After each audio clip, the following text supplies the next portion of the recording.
Então, nessa ação penal 502, 76, 85, 35, continuidade do depoimento do senhor Luiz Eduardo Alves do Nascimento, ainda com a palavra a defesa do senhor João Augusto. Obrigado, excelência. Então, o senhor afirmou aqui que é um contrato de risco, né? Há uma possibilidade concreta, né, de ter ou não resultados financeiros. O que então seria irregular nisso, fora a eventual suspeita de que, né, que não é uma concreta afirmação, mas uma suspeita de que a CBH não teria capacidade financeira para a efetuação de exploração do poço? Não, eu disse que é uma operação de risco. Uhum.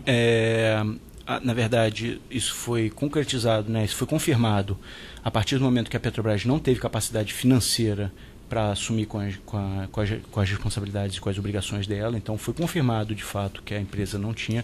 Haviam diversos indícios que a empresa que só trabalhava, né, com pouco, sem conhecimento, né, na indústria do petróleo. Era uma empresa, não era uma empresa grande que a gente pudesse afirmar. Foi feita essa análise que dizia que ela só tinha esse ativo, né, que era um ativo exploratório. E não tinha, perdão, mas não havia um limite no carrego do programa de exploratório? Havia um limite, havia um carrego, uma operação de carrego, né, que a Petrobras cobria parte das despesas da CBH, mas isso tinha um limite, né, como você mesmo afirmou. Então, a gente, a princípio, isso voltando naquela parte da avaliação do custo do poço, né, a gente estimou um poço de 58 milhões. A gente estaria cobrindo ou pagando, né, a parte da CBH nisso. O poço, no final das contas, ele acabou custando 323 milhões, se eu não me engano. Quer dizer, foi muito superior. E a CBH não conseguiu arcar com essa variação do custo, né, com esses problemas que ocorreram e que geraram essa... O senhor pode afirmar que houve prejuízo da Petrobras efetivo nesta operação? Eu entendo que sim. Entende que sim? Eu entendo que houve prejuízo para a Petrobras. Mas afirma? Afirmo que houve prejuízo para a Petrobras. Afirma que houve prejuízo. Claro. Ok. E o senhor sabe de alguma influência externa para a compra desse campo? Olha, o conhecimento que eu tive foi através da própria denúncia do Ministério Público sobre um contrato que foi assinado com a Lusitânia, que seria uma empresa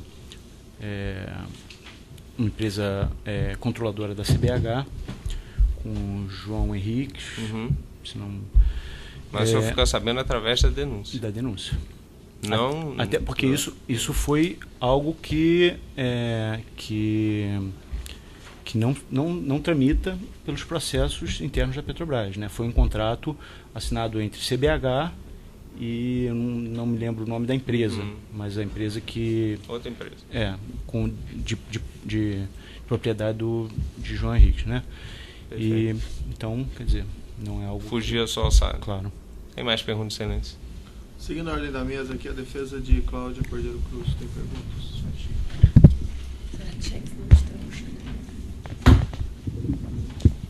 Boa tarde, excelência. Boa tarde. Senhor Luiz Eduardo. Boa tarde.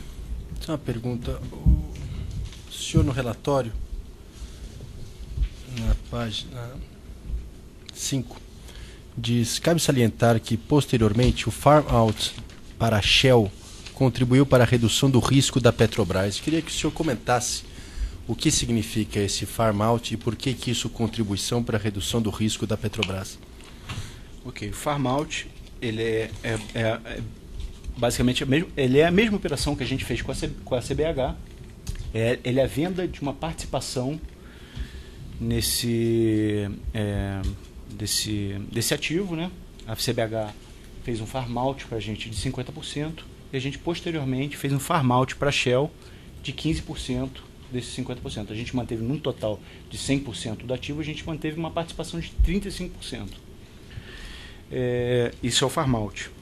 Então ele reduz a exposição ao risco da Petrobras justamente porque a gente detendo 50% do negócio, do ativo, a gente teria que cobrir 50% dos custos desse ativo. Obviamente, se o negócio tivesse êxito, a gente receberia o valor proporcional das receitas do negócio. Mas então a gente reduziu o nosso risco, né, com relação a tudo que ocorreu, né, reduzindo a nossa participação no projeto. E o senhor sabe dizer se a Shell adquiriu nas mesmas condições esse ativo, ou essa parte do negócio da Petrobras e da CBH? Nas mesmas condições, você diz, nas mesmas condições? Diante dos mesmos números, com o mesmo preço, nas mesmas condições econômicas, assumiu o mesmo risco que a Petrobras assumiu ao comprar um pedaço desse poço? Ela assumiu um risco proporcional à quantidade, né, o percentual que ela adquiriu. E as condições já eram outras, né? A gente está falando tem uma diferença temporal de, como eu falei, aproximadamente 2 anos, né? A gente entrou no segundo semestre, a gente adquiriu, na verdade, no início de 2011 e a gente vendeu para a Shell mais ou menos em abril, maio de 2012. Ok, mas a gente pode dizer então que a Shell de alguma forma imaginava que ali seria encontrado óleo da mesma forma que a Petrobras tinha essa expectativa. Exatamente. Ok.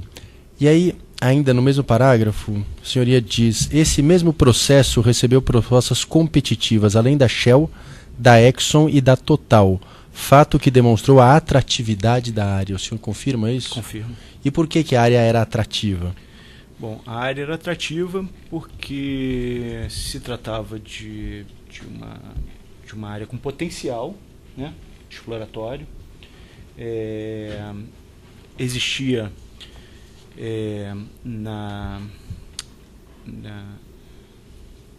Guiné, ou no país agora me fugiu a cabeça, mas existia uma descoberta chamada Jubilee, que foi uma descoberta exitosa, né, de bastante óleo, foi um negócio interessante. Então era feita uma analogia que a gente poderia ter o mesmo sucesso ali. Gostaria de colocar aqui que o problema do negócio não está relacionado ao mérito geológico dele, né? E sim muito mais as condições que foram apresentadas, a associação com uma empresa desconhecida e que no final das contas não conseguiu honrar com seus compromissos, e principalmente com relação ao subdimensionamento dos riscos envolvidos no negócio, né? Como eu falei, a atividade petrolífera ela é uma atividade de risco. A Petrobras tem dentro do seu portfólio de negócios projetos com mais risco e com menos risco. Mas o importante é a gente ter o conhecimento dos riscos que a gente está se envolvendo, né? Para a gente poder avaliar, quantificar isso e fazer uma melhor avaliação do projeto que a gente está entrando, né? E poder avaliar os resultados possíveis desse projeto, né? Agora, diante dessas mesmas condições de risco, você pode afirmar que a Shell assumiu os mesmos riscos que a Petrobras. Claro. A Shell também admitiu se associar à mesma empresa que talvez não tivesse capacidade econômica financeira que a CBH.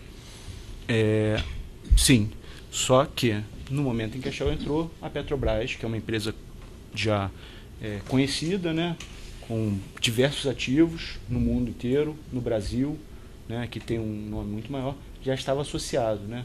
Então, quer dizer, é diferente, é um quadro diferente de você entrar com uma empresa pequena, que não tem expressão no mercado nenhum, que não tem ativos, do que você entrar com uma empresa que já tem experiência no mercado, que é reconhecidamente líder no mercado de águas profundas, que tem tecnologia, que tem um corpo técnico capaz, que tem estrutura em diversos países. Mas, independentemente disso, a Shell ficou com metade do prejuízo. Sim, a Shell ficou com metade do prejuízo sendo sócia do negócio, né? E quando você disse que o processo recebeu propostas competitivas, essas propostas eram relacionadas a adquirir uma parte do posto da CBH. Exatamente. Quando a gente decidiu por vender esses 15%, né, a CBH decidiu por vender 15%, a gente recebeu propostas da Shell, da Exxon, da Total e acabou se optando pela Shell. Então, quer dizer... Ou seja, todas se interessaram pelo negócio também. Exatamente. Ok. Mais adiante, Vossa Senhora diz: entendemos ser pertinente a construção de uma comissão interna de apuração. O senhor até respondeu à indagação do Ministério Público que foi instaurada uma comissão interna de apuração, onde foram ouvidas testemunhas. Eu gostaria de saber qual foi o resultado dessa comissão interna de apuração, porque ela não se encontra nos autos. Então, a comissão interna de apuração, ela vinha ocorrendo até pouco tempo, ela demorou, se não me engano, uns 2 meses.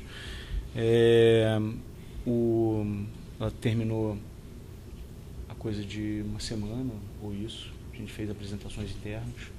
E como eu mencionei, ela corrobora, né, e se aprofunda nos resultados que são apresentados no relatório de auditoria. Né? Essa comissão ela dispõe de outras ferramentas, né? Convocar funcionários internos para uma entrevista. Né? O senhor participou dessa comissão interna? Excelência, eu ia até pedir como diligência para que fosse oficiada a Petrobras que juntasse a esses documentos, porque talvez, eventualmente, as defesas tenham requeri-lo a respeito dessa comissão que ele participou diretamente. Eu vou consignar no final, o requisito. Ok. Só uma última pergunta. Quem tem acesso à tramitação e ao teor desses documentos de negociação interna da Petrobras antes que o contrato seja assinado? Quem tem acesso? Para ser mais claro, esse é um processo público ou é um processo restrito à Petrobras e às partes intervenientes? Esse é um processo restrito à Petrobras e às partes intervenientes e às gerências responsáveis por esse tipo de negócio. Né? Isso é uma análise de uma oportunidade nova, então, quer dizer, ele deve respeitar lá os processos. Ele tem a gerência que coordenava esse tipo de atividade, né? De análise, são feitas análises específicas, né?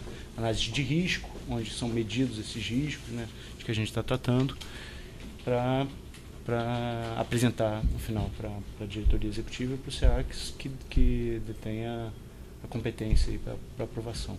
Ok, sem mais perguntas, excelência, agradeço. Seguindo a ordem da mesa, defesa de Jorge Luiz Elara. Você quer sentar aqui? Acho que é. Boa tarde. Boa tarde. Quando o senhor mencionou a avaliação dos custos exploratórios e esse período de 1 ano e 6 meses, o relatório levou em consideração, diante desse lapso temporal, projetos, equipes técnicas, situações de mercado, valores de barril de petróleo, maturação geológica, identificou, era o mesmo quadro de 1 ano? A gente levantou, com base nas informações que foram identificadas nos documentos internos, e a gente questionou a área responsável, né, sobre isso. Né? Esse foi o ponto da auditoria interna. A área responsável nos respondeu, apontando justamente, levantando as causas para essa variação. Então, quer dizer, foi algo que a gente levantou e que posteriormente foi respondido, né, e foram apresentadas informações que justificassem essa... E justificaram? Bom, eu sou um auditor, né? Eu não sou analista da parte do custo de sonda, eu não poderia responder, mas de certa forma justificaram, eram coerentes as justificativas apresentadas. É só uma questão antes de prosseguir. Como é gravado, peço que o senhor responder olhando para frente. Ok. Não tem problema não olhar para o advogado. Tá. Pode seguir. Vossa Excelência. O senhor questionou a questão do arquivamento dos dados. Quando dessa compra havia o sistema Ciclex e BDOPEX? BDOPEX. Uhum. Havia? Havia Na área internacional? Havia obrigatoriedade na área internacional? Não, ele havia na Petrobras, não era, ele não era utilizado pela área internacional, mas eu entendo que isso não diminui a questão de que a gente precisa manter uma rastreabilidade das informações. Isso trabalho como auditor interno, então a minha questão é com relação à rastreabilidade das informações e a possibilidade, né, de você, no momento posterior, onde é feita uma auditoria interna, você ter uma segurança das informações que você está trabalhando e né, de entender, de saber, né, de avaliar se aquilo correu pelos trâmites corretos, né, se as informações estão todas disponibilizadas, se passou pelas aprovações necessárias. Então é nesse sentido que o sistema ele é um sistema que poderia ter sido utilizado. Poderia. Né? Poderia ter sido utilizado. Não foi. Mas também não foi utilizado outro sistema que tivesse o mesmo objetivo. Quem é a responsabilidade pelo arquivamento desses dados? Eu entendo das áreas competentes, né? Que estão das áreas competentes da área internacional, né? Que estão gerências, obviamente. Caberia ao diretor internacional arquivar documentos? Seria uma atribuição dele? Não diretamente, mas eu entendo que ele é o responsável. Ele sendo responsável pela área internacional, ele deveria zelar também por essa questão. E ele deveria orientar os seus subordinados a agir desta forma, né? Então, certo, mesmo não sendo obrigatório, né, o registro nesse sistema à época. Não, então, mas a gente menciona o sistema, mas isso poderia ter sido arquivado de outra forma, né? A questão não é específica nesse sistema. A gente falou que não identificou, nesse sistema a gente identificou alguns registros, né, embora não fosse obrigatório, mas esses registros que a gente identificou, são identificados números, mas a gente não identifica o suporte para esses números. Quer dizer, a gente tem números ali, né, de estimativas de reservas ali, né, de prospectos, e não foram identificados documentos necessários para a gente poder fazer uma avaliação se aqueles números são coerentes ou não. Então essa foi a questão. Sobre o envio de proposta não vinculante à CBH sem aprovação da diretoria internacional. Antes, parece que a data é 23/11/2010, antes desse documento, o senhor identificou algum outro envio de proposta não vinculante à CBH com aprovação da diretoria internacional? Porque não consta do seu relatório. Tá. Eu não estou certo, mas eu acredito que sim, que houve aprovação para o envio de uma primeira proposta não vinculante. Mas não estou seguro eu acredito que sim. O senhor tem conhecimento de quem implantou a governança da área internacional? Em que diretoria? Quem era o diretor à época? Quem implantou a governança da área internacional? Não. Não tem como... Só para tomar conhecimento, a formação do senhor, qual é? Sou economista. Economista. Tá bom. E quanto tempo de Petrobras o senhor tem? Olha, eu entrei na Petrobras em janeiro de 2007 e é isso. E na auditoria desde sempre? Desde sempre. Desde que eu trabalho na Petrobras, eu tenho trabalhado na auditoria interna. Tá, sem mais isso. Seguindo a ordem, a defesa de Idalete. Trocou. Mudamos de lugar aqui para ficar menos dificultoso para o testemunho olhar o advogado. Senhor Luiz Eduardo, boa tarde. Boa tarde. Eu vou fazer algumas perguntas em cima do relatório, claro, né, como todos temos feito. O senhor diz aqui que havia opção de a Petrobras assumir a operação do bloco, assim como a de sair do bloco, após os resultados da sísmica 3D e do Poço Pioneiro. O senhor sabe afirmar se a Petrobras tinha... É um negócio entre empresas, quer dizer, Petrobras é uma empresa privada. A Petrobras poderia sair desse negócio quando ela quisesse, não é correto afirmar? Não quando ela quisesse. Após a sísmica, né, que foi uma cláusula Sim, claro, colocada lá, após a perfuração do primeiro poço, existiam alguns momentos em que ela poderia exercer esse direito de sair do negócio. Um desses momentos seria o momento do Farm-in da Shell, por exemplo?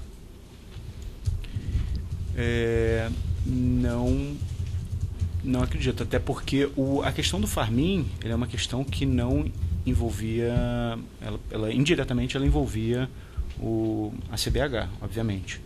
Mas do que a gente está falando, dessa cláusula de do or drop, que é o termo utilizado, ele é um termo contratual entre a Petrobras e a CBH.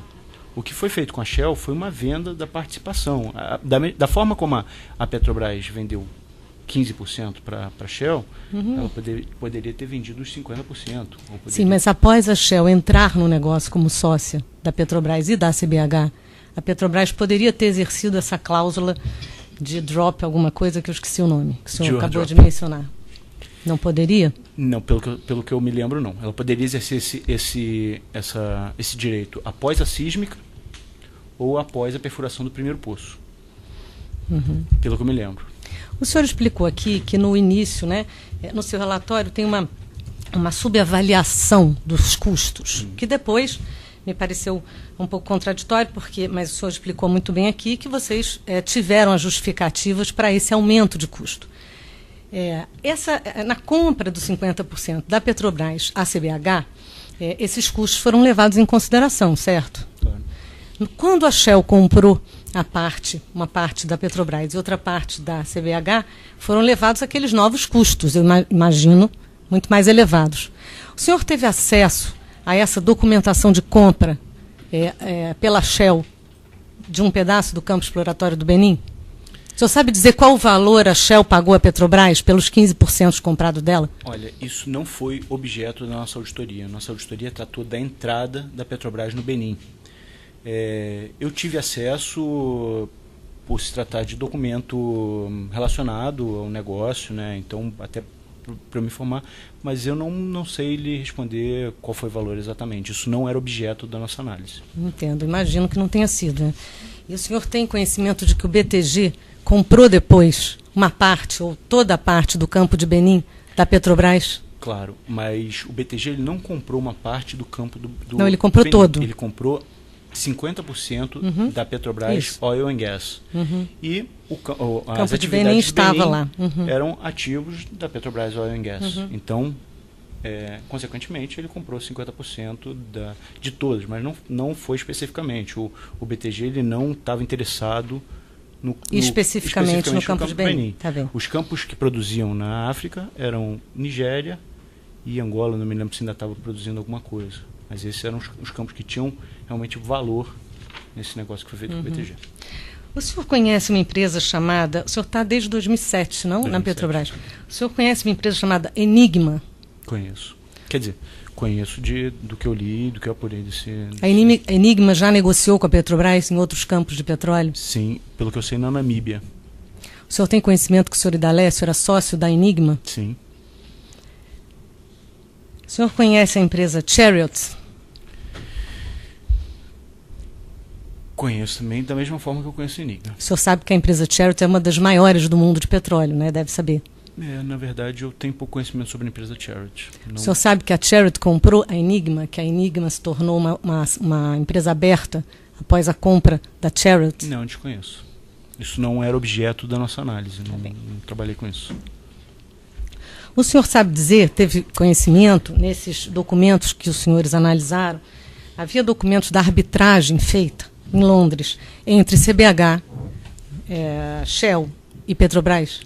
Então, novamente, isso não foi objeto da nossa auditoria. Eu tive conhecimento porque, eu trabalhando com isso, eu O que o senhor teve conhecimento? Qual o conhecimento que o senhor teve dessa arbitragem? Que ela ocorreu, que ela está ocorrendo, não sei se isso já... Mas eu tive conhecimento através de documentos internos da Petrobras sobre... Mas sobre o quê? Assim, o senhor só sabe da existência, não sabe o que foi decidido lá, nem o que foi discutido, então? Não sei. Não, quer dizer, posso ter lido, mas não me recordo. Isso não foi objeto do meu trabalho.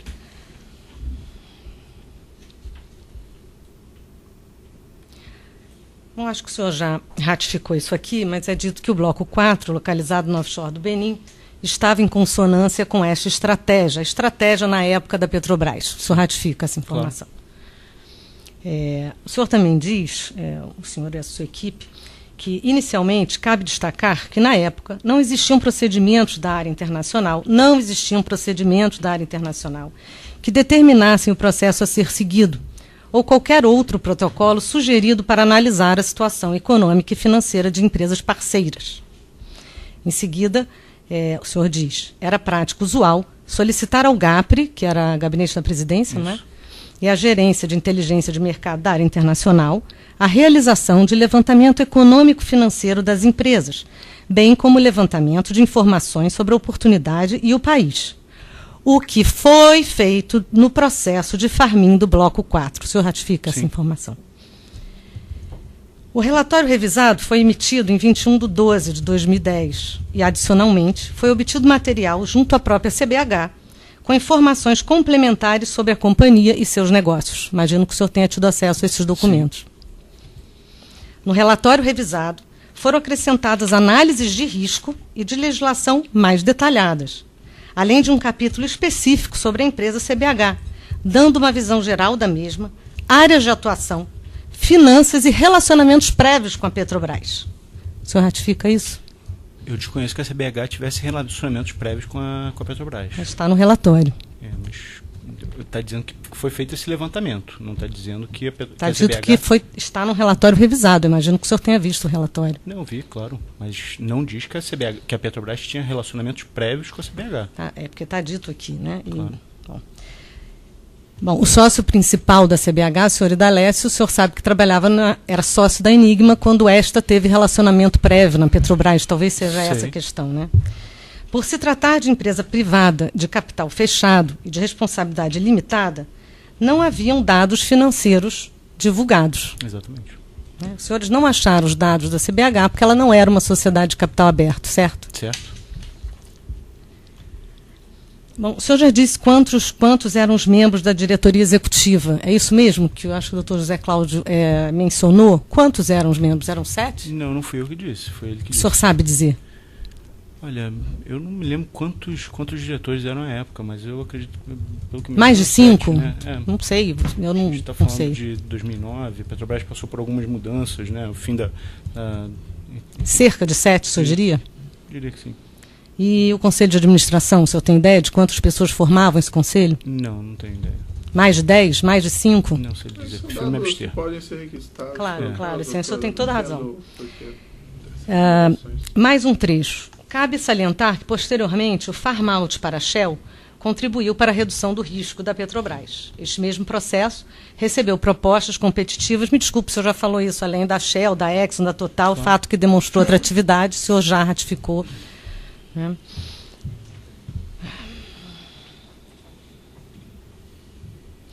Concluindo, apesar de, na época do Farm-in, não existirem procedimentos que determinassem o processo a ser seguido, nem referências quanto a critérios de aceitação de requisito de avaliação comercial financeira de empresa parceira, estes levantamentos foram realizados conforme a prática da época.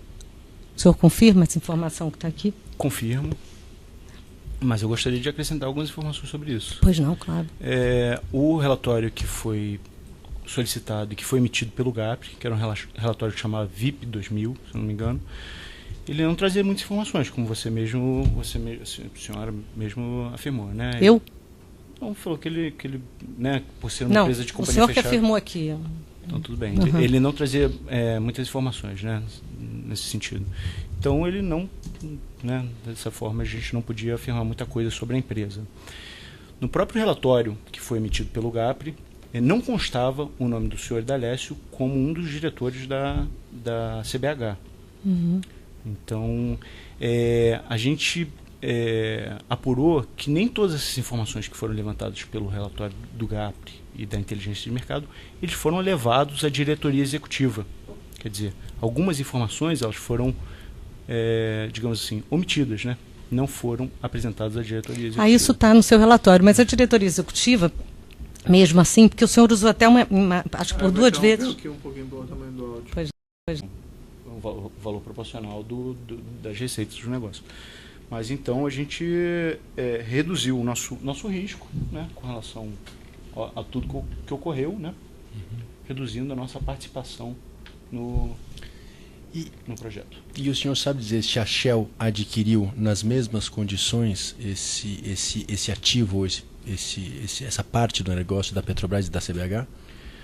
Nas mesmas condições, você diz, nas mesmas condições... Diante dos mesmos números, com o mesmo preço, nas mesmas condições econômicas, assumiu o mesmo risco que a Petrobras assumiu ao comprar um pedaço desse poço? Ela assumiu um risco proporcional. a quantidade, né, o percentual que ela adquiriu. E as condições já eram outras, né? A gente está falando tem uma diferença temporal de, como eu falei, aproximadamente 2 anos, né? A gente entrou no segundo semestre, não, a gente adquiriu, na verdade, no início de 2011 e a gente vendeu para a Shell mais ou menos em abril, maio de 2012. Ok, mas a gente pode dizer então que a Shell de alguma forma imaginava que ali seria encontrado óleo da mesma forma que a Petrobras tinha essa expectativa. Exatamente. Ok. E aí, ainda no mesmo parágrafo, a senhoria diz: esse mesmo processo recebeu propostas competitivas além da Shell, da Exxon e da Total, fato que demonstrou a atratividade da área. O senhor confirma isso? Confirmo. E por que a área era atrativa? Bom, a área era atrativa porque se tratava de uma área com potencial, né, exploratório. Existia na Guiné, ou no país agora, fugiu a cabeça, mas existia uma descoberta chamada Jubilee, que foi uma descoberta exitosa, né, de bastante óleo, foi um negócio interessante. Então era feita uma analogia que a gente poderia ter o mesmo sucesso ali. Gostaria de colocar aqui que o problema do negócio não está relacionado ao mérito geológico dele, né? E sim muito mais as condições que foram apresentadas, a associação com uma empresa desconhecida e que no final das contas não conseguiu honrar com seus compromissos, e principalmente com relação ao subdimensionamento dos riscos envolvidos no negócio, né? Como eu falei, a atividade petrolífera ela é uma atividade de risco. A Petrobras tem dentro do seu portfólio de negócios projetos com mais risco e com menos risco. Mas o importante é a gente ter o conhecimento dos riscos que a gente está se envolvendo, né? Para a gente poder avaliar, quantificar isso e fazer uma melhor avaliação do projeto que a gente está entrando, né? E poder avaliar os resultados possíveis desse projeto, né? Agora, diante dessas mesmas condições de risco, você pode afirmar que a Shell assumiu os mesmos riscos que a Petrobras. Claro. A Shell também admitiu se associar à mesma empresa que talvez não tivesse capacidade econômica financeira que a CBH. Sim, só que no momento em que a Shell entrou, a Petrobras, que é uma empresa já conhecida, né, com diversos ativos no mundo inteiro, no Brasil, né, que tem um nome muito maior, já estava associado, né? Então, quer dizer, é diferente, é um quadro diferente de você entrar com uma empresa pequena, que não tem expressão no mercado nenhum, que não tem ativos, do que você entrar com uma empresa que já tem experiência no mercado, que é reconhecidamente líder no mercado de águas profundas, que tem tecnologia, que tem um corpo técnico capaz, que tem estrutura em diversos países. Mas, independentemente disso, a Shell ficou com metade do prejuízo. Sim, a Shell ficou com metade do prejuízo sendo sócia do negócio, né? E quando você disse que o processo recebeu propostas competitivas, essas propostas eram relacionadas a adquirir uma parte do posto da CBH. Exatamente. Quando a gente decidiu por vender esses 15%, né, a CBH decidiu por vender 15%, a gente recebeu propostas da Shell, da Exxon, da Total e acabou se optando pela Shell. Então, quer dizer... Ou seja, todas se interessaram pelo negócio também. Exatamente. Ok. Mais adiante, Vossa Senhora diz: entendemos ser pertinente a construção de uma comissão interna de apuração. O senhor até respondeu à indagação do Ministério Público que foi instaurada uma comissão interna de apuração, onde foram ouvidas testemunhas. Eu gostaria de saber qual foi o resultado dessa comissão interna de apuração, porque ela não se encontra nos autos. Então, a comissão interna de apuração, ela vinha ocorrendo até pouco tempo, ela demorou, se não me engano, uns 2 meses. Ela terminou a coisa de uma semana, ou isso. A gente fez apresentações internas E como eu mencionei, ela corrobora, né, e se aprofunda nos resultados que são apresentados no relatório de auditoria. Né? Essa comissão ela dispõe de outras ferramentas, né, convocar funcionários internos para uma entrevista. Né? O senhor participou dessa comissão interna? Excelência, eu ia até pedir como diligência para que fosse oficiada a Petrobras que juntasse a esses documentos, porque talvez, eventualmente, as defesas tenham requeri-lo a respeito dessa comissão que ele participou diretamente. Eu vou consignar no final, o requisito.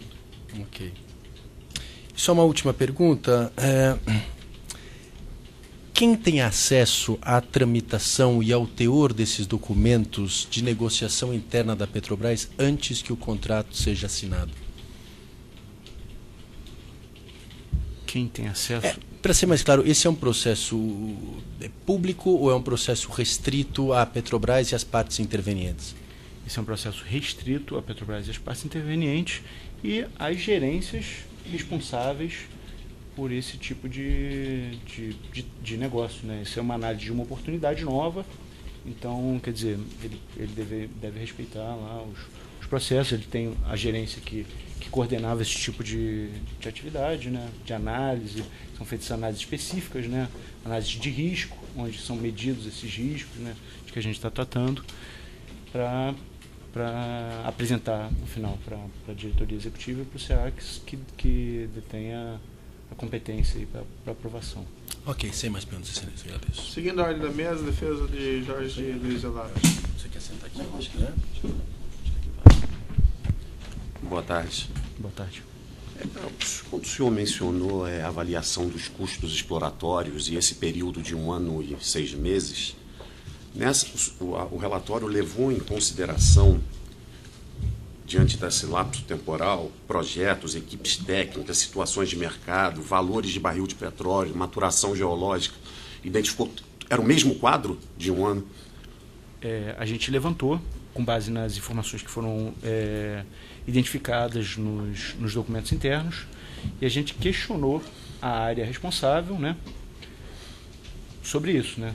Esse foi o ponto da auditoria interna. A área responsável nos respondeu apontando justamente, levantando as causas para essa variação. Então, quer dizer, foi algo que a gente levantou e que posteriormente foi respondido, né, e foram apresentadas informações que justificassem essa... E justificaram? Bom, eu sou um auditor, né? Não sou analista da parte do custo de sonda, eu não poderia responder, mas de certa forma justificaram, eram coerentes as justificativas apresentadas. É só uma questão de prosseguir. Como é gravado, eu peço para o senhor responder olhando para frente. Ok. Não tem problema não olhar para o advogado. Tá. Pode prosseguir. Excelência. O senhor questionou a questão do arquivamento dos dados. Quando dessa compra havia o sistema Ciclex e BDOPEX? BDOPEX. Uhum. Havia? Havia Na área internacional? Havia obrigatoriedade na área internacional? Não, ele havia na Petrobras, não era... ele não era utilizado pela área internacional, mas eu entendo que isso não diminui a questão de que a gente precisa manter uma rastreabilidade das informações. Isso, trabalho como auditor interno, então a minha questão é com relação à rastreabilidade das informações e a possibilidade, né, de você, no momento posterior, onde é feita uma auditoria interna, você ter uma segurança das informações que você está trabalhando e de entender, de saber, né, de avaliar se aquilo correu pelos trâmites corretos, né, se as informações estão todas disponibilizadas, se passou pelas aprovações necessárias. Então é nesse sentido que o sistema ele é um sistema que poderia ter sido utilizado. Poderia? Né? Poderia ter sido utilizado. Não foi. Mas também não foi utilizado outro sistema que foram levados aqueles novos custos, eu imagino, muito mais elevados. O senhor teve acesso a essa documentação de compra pela Shell de um pedaço do campo exploratório do Benim?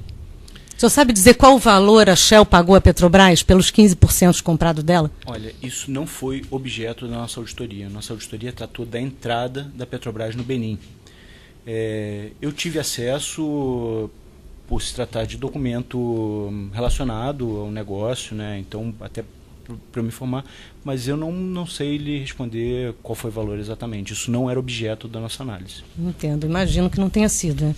E o senhor tem conhecimento de que o BTG comprou depois uma parte ou toda a parte do campo de Benim da Petrobras? Claro, mas o BTG ele não comprou uma parte do campo do Não, ele comprou Benim. todo. Ele comprou 50% da Petrobras Isso. Oil and Gas.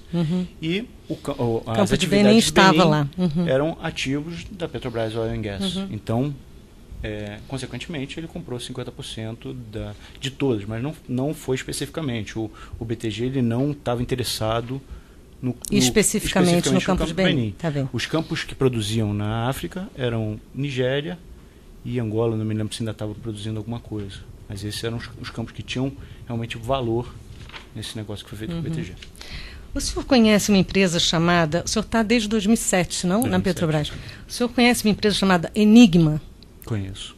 Quer dizer, conheço do que eu li, do que eu apurei desse... A Enigma já negociou com a Petrobras em outros campos de petróleo? Sim, pelo que eu sei, na Namíbia. O senhor tem conhecimento que o senhor Idalécio era sócio da Enigma? Sim. O senhor conhece a empresa Chariot? Conheço também, da mesma forma que eu conheço a Enigma. O senhor sabe que a empresa Chariot é uma das maiores do mundo de petróleo, né? Deve saber. Na verdade, eu tenho pouco conhecimento sobre a empresa Chariot. O senhor sabe que a Chariot comprou a Enigma, que a Enigma se tornou uma empresa aberta após a compra da Chariot? Não, desconheço. Isso não era objeto da nossa análise, não trabalhei com isso. O senhor sabe dizer, teve conhecimento nesses documentos que os senhores analisaram, havia documentos da arbitragem feita em Londres entre CBH, Shell e Petrobras? Então, novamente, isso não foi objeto da nossa auditoria. Eu tive conhecimento porque, eu trabalhando com isso, eu O que o senhor teve conhecimento? Qual o conhecimento que o senhor teve dessa arbitragem? Que ela ocorreu, que ela está ocorrendo, não sei se isso já... Mas eu tive conhecimento através de documentos internos da Petrobras sobre... Mas sobre o quê? Assim, o senhor só sabe da existência, não sabe o que foi decidido lá, nem o que foi discutido, então? Não sei. Não, quer dizer, posso ter lido, mas não me recordo. Isso não foi objeto do meu trabalho.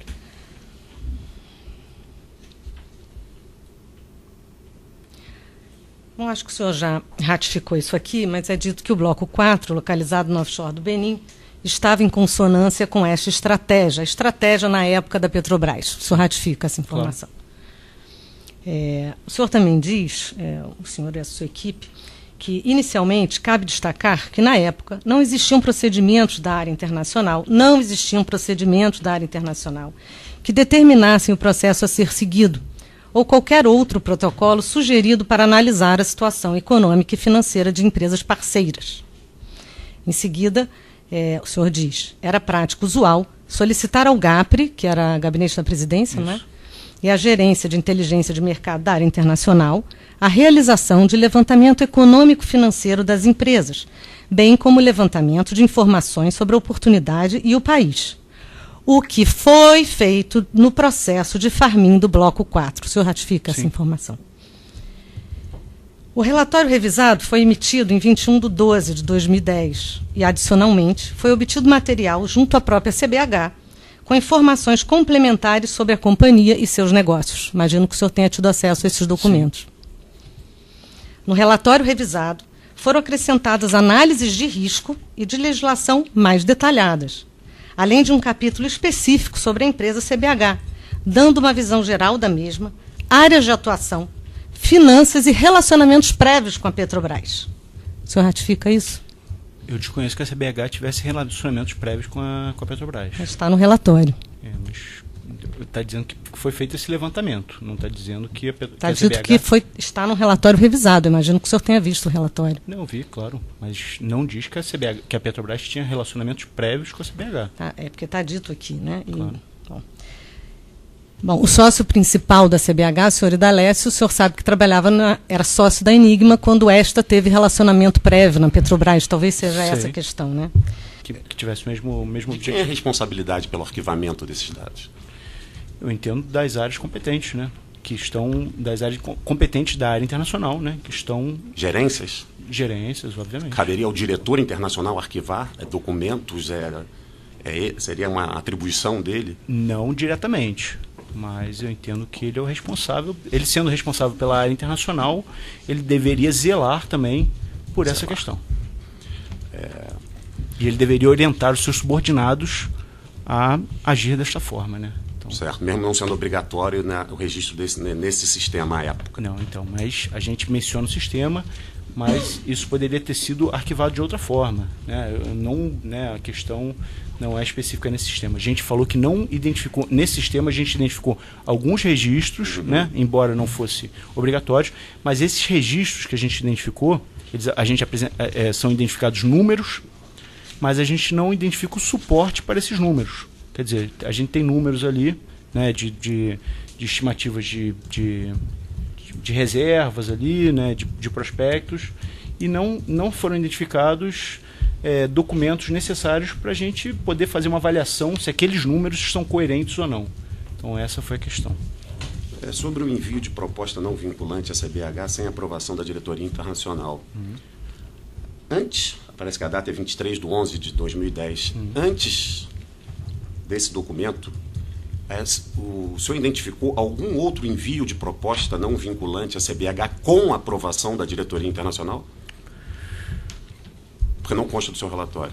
Tá. Eu não estou certo, mas eu acredito que sim, que houve aprovação para o envio de uma primeira proposta não vinculante. Mas não estou seguro eu acredito que sim. O senhor tem conhecimento de quem implantou a governança da área internacional? Em que diretoria? Quem implantou? Quem era o diretor à época? Quem implantou a governança da área internacional? Não. Não tem como... Só para tomar conhecimento, a formação do senhor, qual é? Sou economista. Economista. Tá bom. E quanto tempo de Petrobras o senhor tem? Olha, eu entrei na Petrobras em janeiro de 2007 e é isso. E na auditoria desde sempre? Desde sempre. Desde que eu trabalho na Petrobras, eu tenho trabalhado na auditoria interna. Tá, sem mais isso. Seguindo a ordem, a defesa de Idalécio. Trocou. Mudamos de lugar aqui para ficar menos dificultoso para o testemunho olhar o advogado. Senhor Luiz Eduardo, boa tarde. Boa tarde. Eu vou fazer algumas perguntas em cima do relatório, né, como todos temos feito. O senhor diz aqui que havia opção de a Petrobras assumir a operação do bloco, assim como a de sair do bloco, após os resultados da sísmica 3D e do Poço Pioneiro. O senhor sabe afirmar se a Petrobras tinha... É um negócio entre empresas, quer dizer, Petrobras é uma empresa privada. A Petrobras poderia sair desse negócio quando ela quisesse, não é correto afirmar? Não quando ela quisesse. Após a sísmica, né, que foi uma cláusula Sim, claro. Colocada lá, após a perfuração do primeiro poço, existiam alguns momentos em que ela poderia exercer esse direito de sair do bloco. Um desses momentos seria o momento do Farm-in da Shell, por exemplo?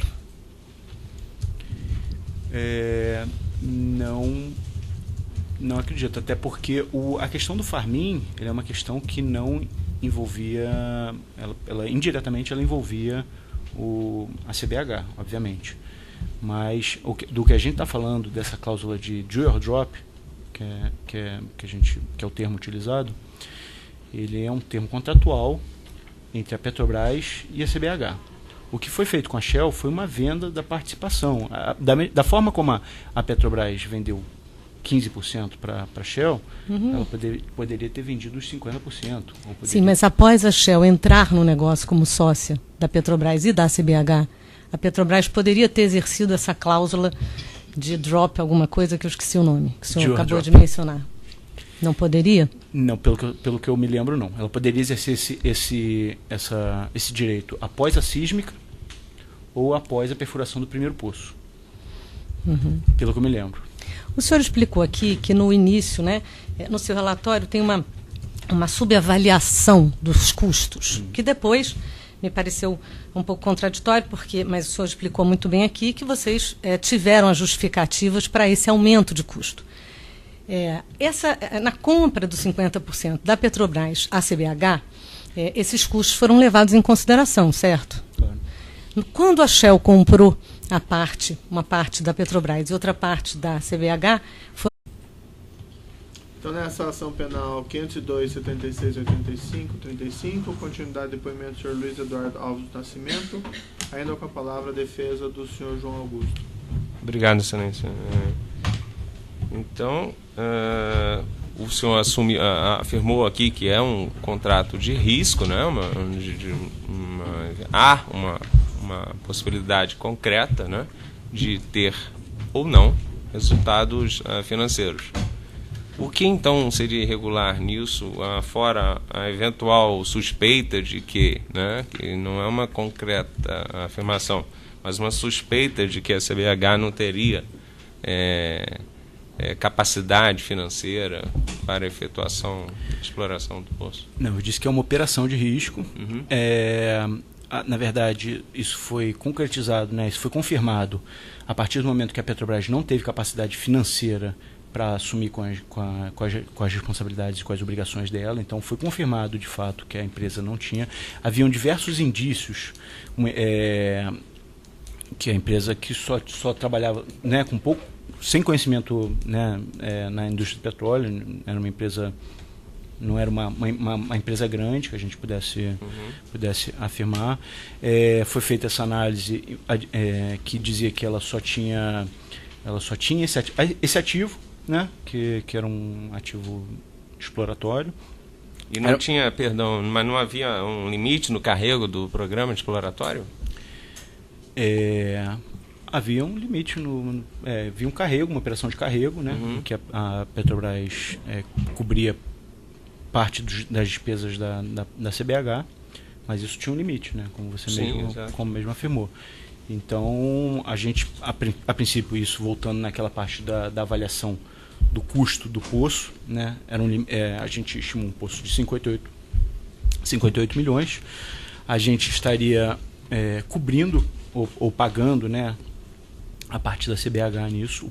O poço, no final das contas, ele acabou custando 323 milhões, se eu não me engano. Quer dizer, foi muito superior. E a CBH não conseguiu arcar com essa variação no custo, com esses problemas que ocorreram e que geraram essa... O senhor pode afirmar que houve prejuízo da Petrobras efetivo nesta operação? Eu entendo que sim. Entende que sim? Eu entendo que houve prejuízo para a Petrobras. Mas afirma? Afirmo que houve prejuízo para a Petrobras. Afirma que houve prejuízo. Claro. Ok. E o senhor sabe de alguma influência externa para a compra desse campo? Olha, o conhecimento que eu tive foi através da própria denúncia do Ministério Público sobre um contrato que foi assinado com a Lusitânia, que seria uma empresa controladora da CBH, com o João Henrique. Mas o senhor ficou sabendo através da denúncia? Da denúncia. Não, até porque isso foi algo que não tramita pelos processos internos da Petrobras, Foi um contrato assinado entre CBH e eu não me lembro o nome da empresa, mas a empresa que... Outra empresa. De propriedade de João Henrique, E, então, quer dizer, não é algo... Fugia só ao saco. Claro. Tem mais perguntas, excelência? Seguindo a ordem da mesa aqui, a defesa de Cláudia Cordeiro Cruz. Tem perguntas?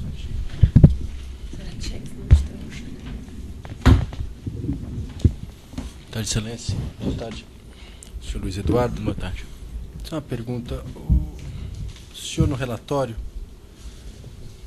na página 5, diz: cabe salientar que, posteriormente, o farm-out para a Shell contribuiu para a redução do risco da Petrobras. Queria que o senhor comentasse o que significa esse farm-out e por que isso contribuição para a redução do risco da Petrobras.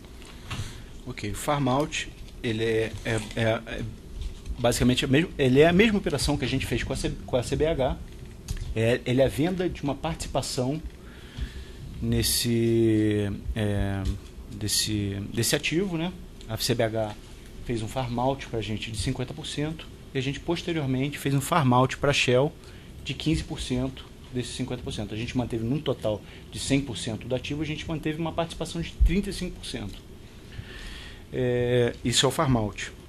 Então ele reduz a exposição ao risco da Petrobras justamente porque a gente detendo 50% do negócio, do ativo, a gente teria que cobrir 50% dos custos desse ativo. Obviamente, se o negócio tivesse êxito, a gente receberia